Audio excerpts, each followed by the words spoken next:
Well, thank you everyone, and thank you for bearing with us with our short delay. For everyone joining us via Zoom, we've been waiting for one final guest of honor to arrive. But I'd like to welcome you here to the launch of the Laurier Centre for the Study of Canada. And I will begin with our land acknowledgement. The LCSC would like to acknowledge that we are located on the traditional territories of the Attawandaron or Neutral, Anishinaabe, and Haudenosaunee peoples, and we recognize the continuing presence of Indigenous peoples and cultures here. The consequences of the long colonial relationship between the Government of Canada and First Nations, Métis, and Inuit people are far-reaching and painful. LCSC is committed to reconciliation through the establishment and maintenance of a mutually respectful relationship between Indigenous and non-Indigenous peoples. Now, for anyone who doesn't know me, my name is Matt Baker, and I am the Research Associate and Projects Manager here at the Laurier Centre for the Study of Canada. And that is the first time I've been able to use that phrase in public, because even though this is our big event, we have been operating under that name internally for a while now. This morning, we'd like to try and keep things short so people can get back to a bit of socializing. So we're going to hear some remarks from our director, Kevin Spooner, Dean of Arts, Sophie LaChapelle, Vice President Research, Jonathan Newman, and then from our university president, Deb Mcclatchy. Afterwards, I will ask some students to come forward and we will unveil a sign behind me. And then those of us here in person will adjourn for tours of the new facility and coffee and snacks. So before though, I hand things over to Kevin, I'd just like to say a couple of words about what our small community here has affectionately called the Centre for the longest time. So before we were so unceremoniously ejected from our office back in March 2020, we knew that a change was coming, and then director Mark Humphreys engaged us in many long, frank, and thoughtful discussions about what the most important, most essential elements of the Centre were that we wanted to preserve. Doing good history, as we like to say, especially in the field of war and society, was high on that list of essential elements. For the non-historians in the room, you should know that doing good history is often very solitary work. But at the Centre, it tended to be less so. I arrived about the time Mark Humphreys took over. He brought with him a massive multi-year research project, which saw students at all levels work to digitize, catalog, and finally examine hundreds of thousands of pension files from the First World War. And the students that we brought on board to do this, they jumped in headfirst. They named their workspace. They called it the dead section after an obscure reference that they found in one of the files. Then they named the microfilm scanners, so they had someone to curse when they broke down. And then they got to work. And for years, dozens of students were welcomed by other students into this task. In between troubleshooting the scanning hardware and sharing tips on how to best handle the electronic files, they helped each other with papers. They discussed things that they learned in lectures. And they relished the fact that they were being trusted to run a groundbreaking research project. In other words, they did good history together. And this sense of community, of common purpose, of achievement, always topped our list of things, of essential elements of the Centre that we wanted to preserve. And this has been true for a long time here. There's always been collaborative work happening. Our journal, Canadian Military History, our annual colloquium, battlefield study tours, battlefield guidebooks, public lectures, web publishing, an archive, all of these things are run largely by students with a small support staff, often only one or two people there to help. Now, one time or another, I've worked directly with nearly everyone who has occupied the role of Centre Director. Not as director, I have not been here that long, but in other roles. And I can tell you that this sense of community has always been present from the moment Terry Kopp and Mark Kilgore founded the place in the early 90s. Since then, hundreds of students have added something of themselves to the Centre community. They've faced challenges, learned to correct mistakes, and earned a sense of accomplishment here. And I'm so very glad to welcome more students from more disciplines across Laurier into that community. Now I'd like to invite Kevin Spooner, Director of the Laurier Centre for the Study of Canada, up to say a few remarks.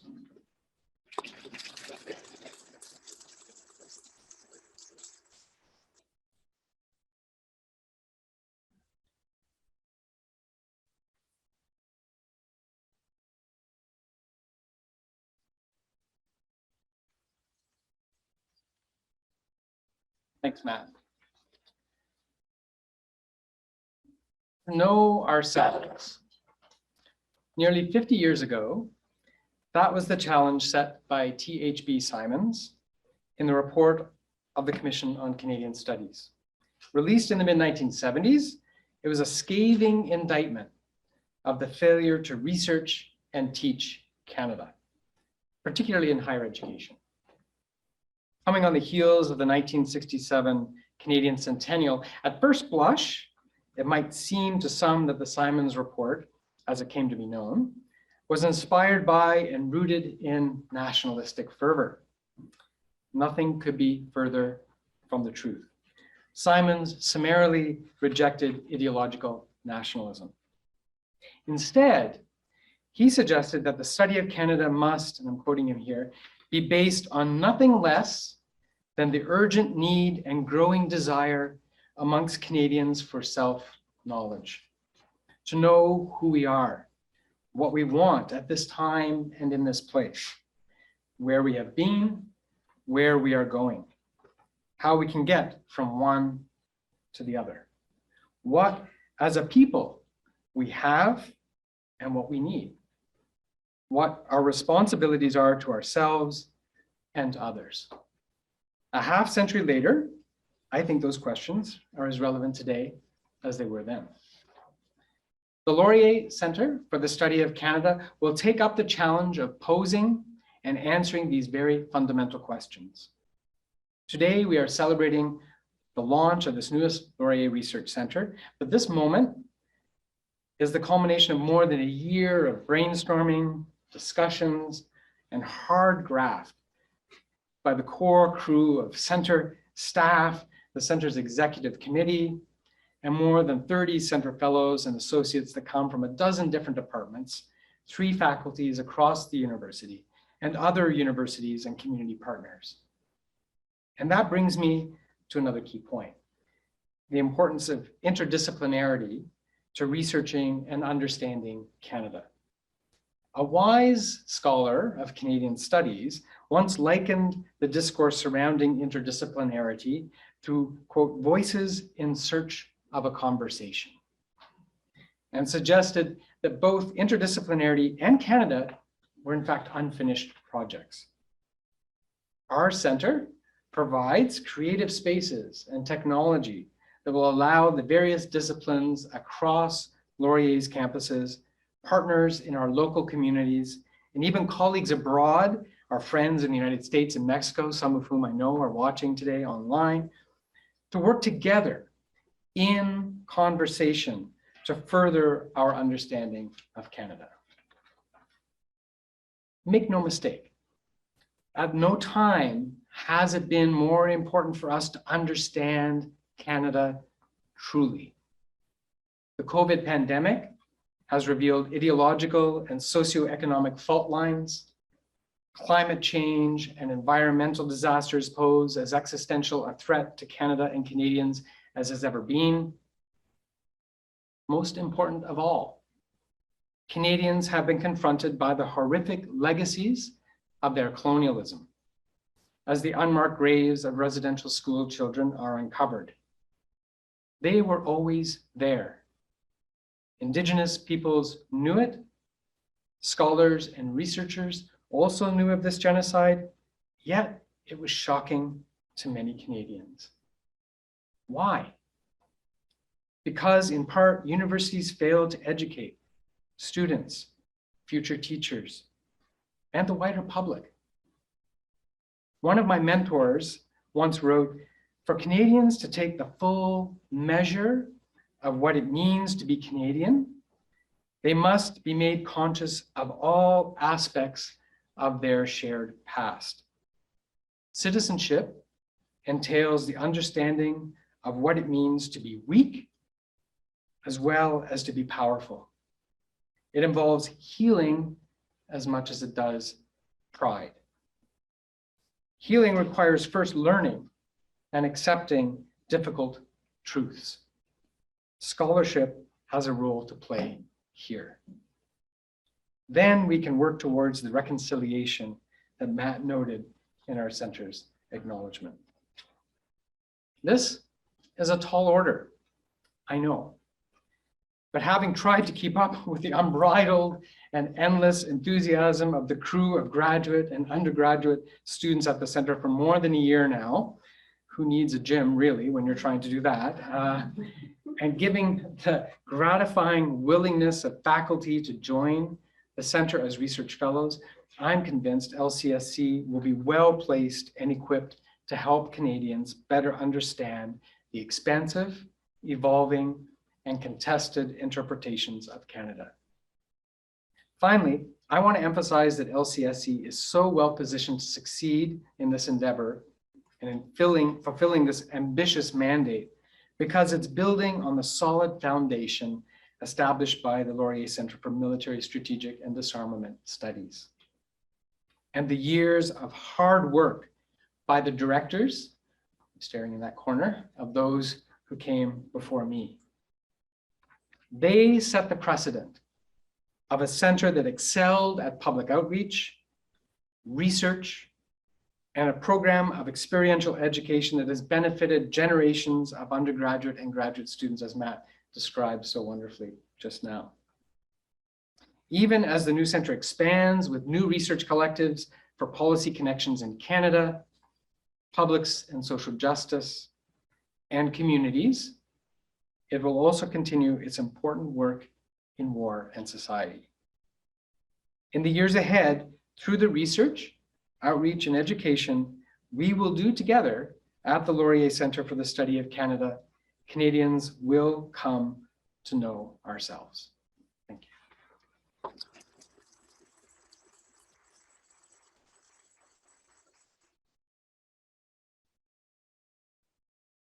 Thank you very much, Kevin. And now I would like to invite Sophie LaChapelle, Dean of Arts, to come make some remarks.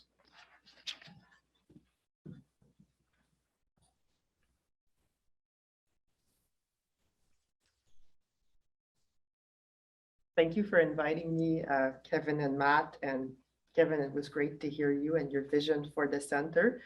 So yes, I'm Sophie LaChapelle. I'm the new Dean of Arts. I started on July 1st.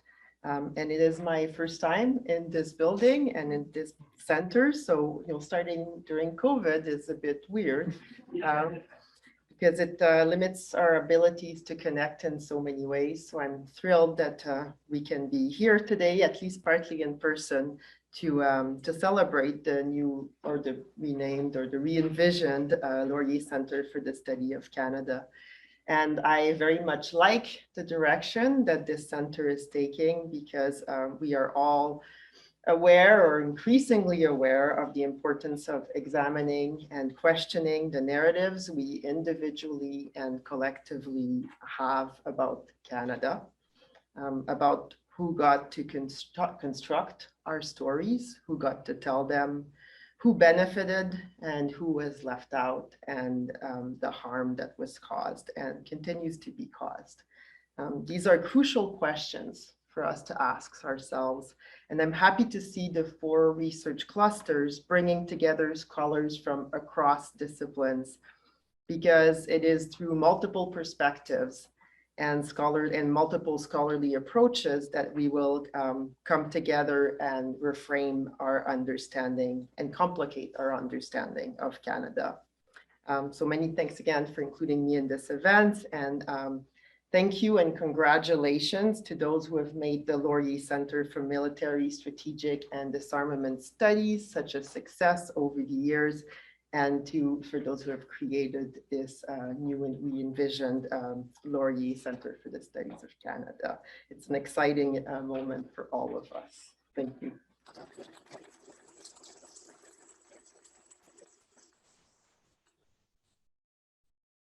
Thank you very much. And now Jonathan Newman, Vice President, Research.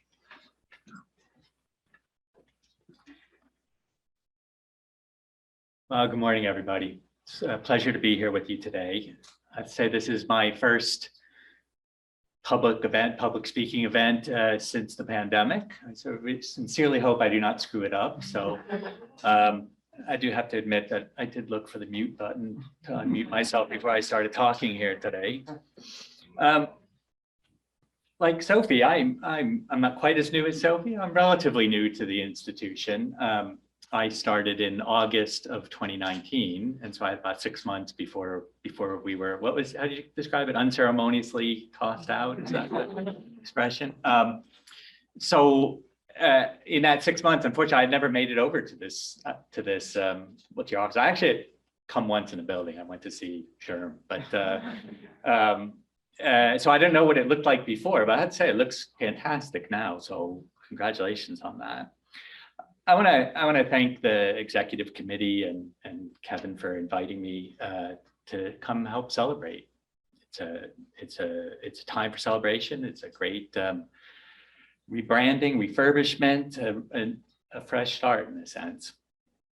And I want to congratulate you and your team, really, Kevin. I think you've done a fantastic job. I really do. I know this transition was envisioned before I started at Laurier, and so I sort of, in a sense, inherited it. And I had no vision for it. I'm glad you did, and you really, I think the broadening out of the interests of the center, I think will serve you well going forward. And I appreciate that you won't lose sight of your history, which would be a bad thing for historians to do.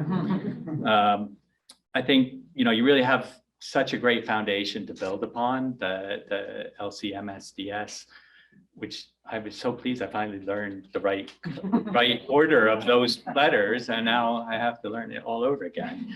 But that center in your forerunner really is a tremendous strength to build on. I mean, there was a time, I would say, that this center was the research strength of the institution. I mean, I don't think that that's true anymore, but you haven't lost anything. It's just everybody else has upped their game, so to speak. One of the things I was always impressed by about the LCMSDS was your outreach. Really, you set the standard really for I wish other centers would look at what you do and adopt those great practices. I think you mentioned earlier in your presentation, the podcast, the virtual battlefield tours, all of the collaborative archival projects that you've been involved in. Joel, where's Joel? Joel was giving me a little history of the use of your aerial imagery database. It's really wonderful stuff. I'm really so pleased that you have such a great foundation on which to build. As Sophie said, it's exciting to see us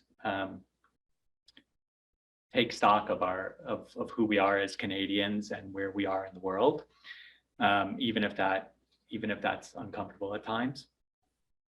And as you move forward with this expanded mandate, if I could call it that, I think to me, it sort of reflects the transition that the university is going through. I mentioned that earlier, but I think it's small in a sense.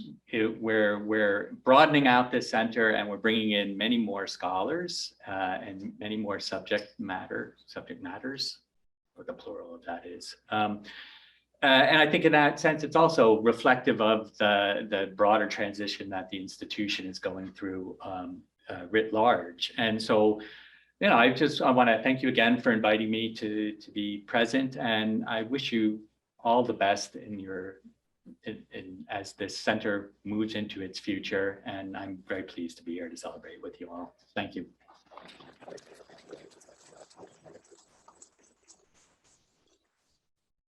Thank you very much. And now our university president, Deb Mcclatchy.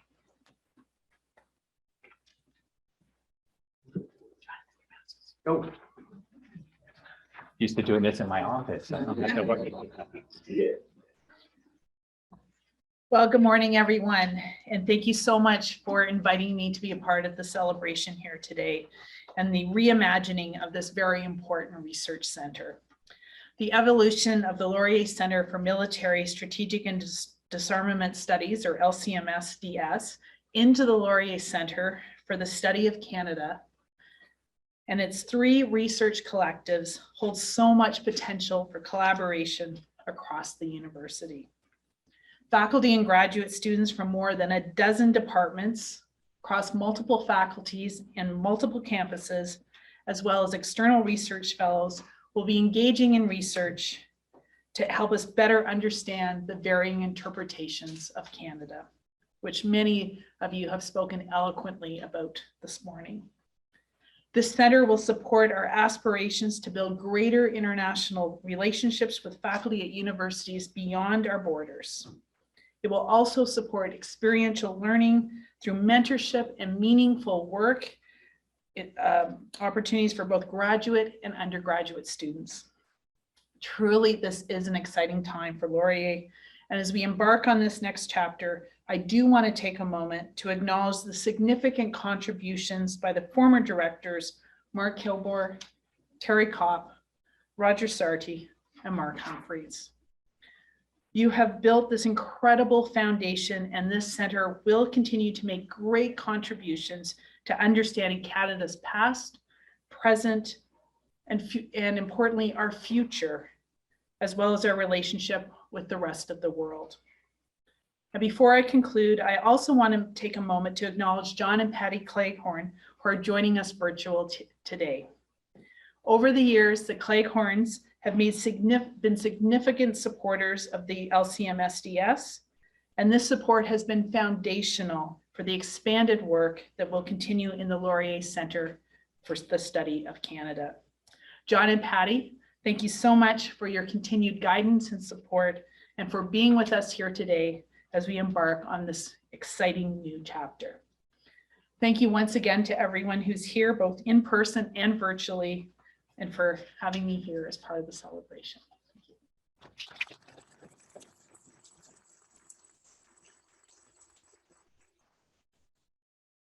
Thank you so much.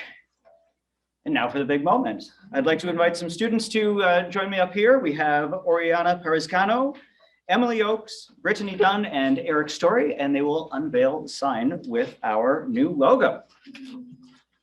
Go ahead.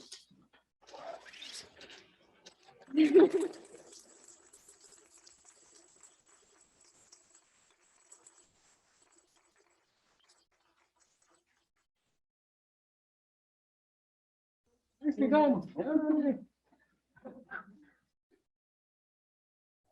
So I have the job of just saying a few quick thank yous before we can get to refreshments. I want to thank Deb and Jonathan and Sophie for generously sharing of your time today. I know you're very busy people, and so I appreciate you spending some time with us today and for speaking at our event. I particularly want to thank the executive committee at the center, so Adam Carrar, Patty Goff, Lucy Lucisano, Jeff Hayes, and Eric for their help. This transition would not have been possible without the incredible hard work that they've done for months now behind the scenes to make this all happen. So thank you.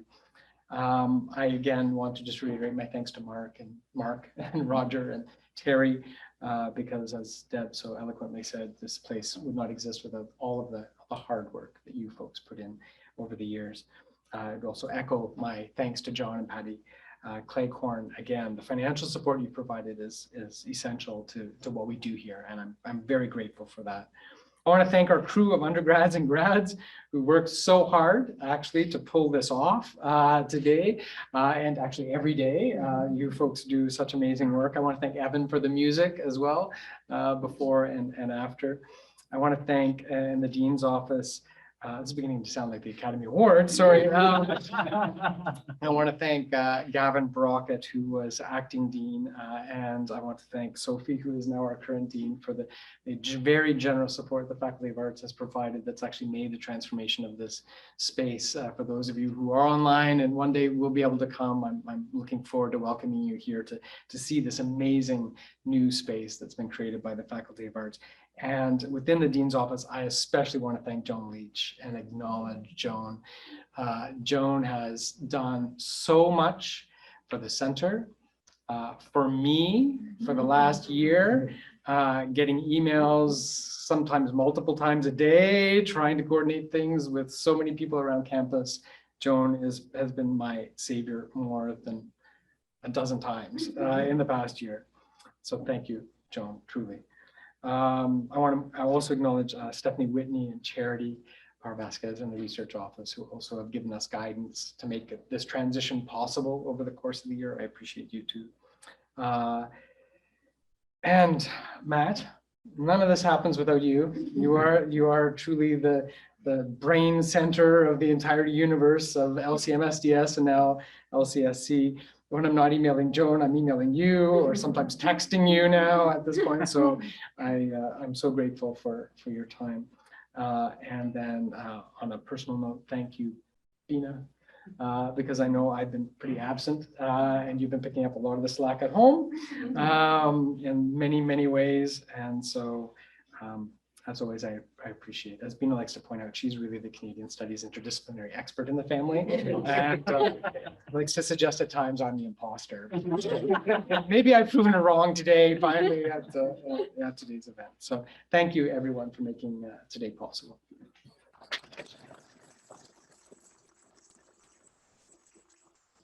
Okay, thanks, Kevin. For those of you here, there's snacks behind me. Help yourself. Due to COVID rules, you must be seated at one of the tables while you have them, though. So keep that in mind. Kevin, myself, and a few of the graduate students will be available to give tours of the new space. We even have a few things in the basement that you can see if you like. There are also some nifty gifties. So if you see your name on something to my right, please help yourself. If you don't, help yourself to mug and notepad and candy combo. There is enough for everyone. And that's it. That concludes the ceremony. And for all of you who joined us via live stream, thank you very much. We hope we can see you sometime in person soon. Thanks a lot.